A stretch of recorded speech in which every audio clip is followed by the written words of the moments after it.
Sa patuloy na tensyon sa West Philippine Sea ay may mga ilan pa rin sa atin ang mga nagagalit, nagtataka at nagtatanong na kung totoong nandyan ang Amerika para sa Pilipinas ay bakit hindi ito tumutulong tulad na lamang ng resupply mission kung saan lagi itong pinoproblema ng militar ng Pilipinas. Pero kung Amerika ang tatanungin ayon sa 4-star Admiral Commander ng US Navy Pacific Fleet ay hindi naman humihingi ng tulong ang Pilipinas tungkol sa mga misyon sa West Philippine Sea. Pero nakahanda naman anya sila sakaling tatawag ang Pilipinas.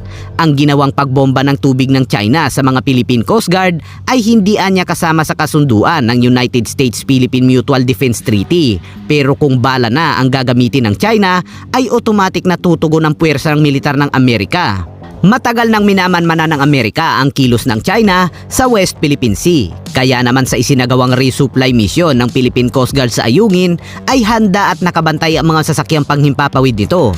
Nagpalipad ang US ng kanilang unmanned air vehicle na MQ-1 Sea Gray Eagle.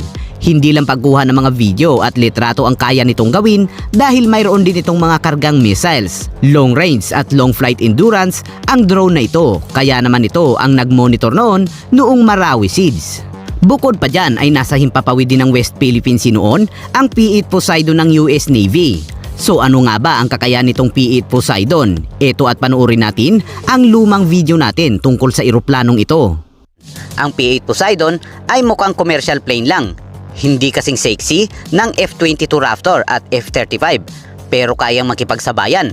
Ang P-8 ay isang maritime patrol aircraft na ginagamit ng US sa mga surveillance mission dahil sa sobrang high-tech ng mga vision sensor at radar system nito. Ito ay may kakayahang makadetect ng mga submarine kaya tinatawag din nila itong submarine hunter. May top speed na aabot sa 900 km per hour, 360-degree coverage at airborne radar system na kayang makadetect ng flying at moving object na aabot sa 370 kilometers. Mga kamerang nakakapag-zoom kahit ilang milya ang layo na malinaw at detalyado. Bukod pa dyan ay konektado rin ito sa surveillance drone ng US. At sa armaments naman ay meron itong 11 hardpoints EGM-84, Slammer air-to-surface, Harpoon anti-ship missiles, Mk-54 at torpedoes.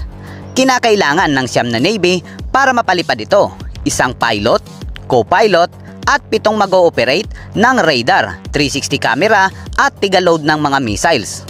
Bukod sa mga US surveillance na ito ay nakahanda naman ang 2 warship ng Philippine Navy noon. Ilang kilometro lang ang layo mula sa Ayungin Shoal at nakahanda ang mga ito sa kung anong mga posibleng gawin ng China. Gaya ng nabanggit ko noon sa mga nakalipas nating video ay hindi gagamit ng armas ang China maliban sa water cannon. Alam ng China na sa oras na magpakawala sila ng bala ay Amerika na ang makakasagupa nila. Kaya ang strategy ng China ay panghaharang, radio challenge at pambobomba ng tubig.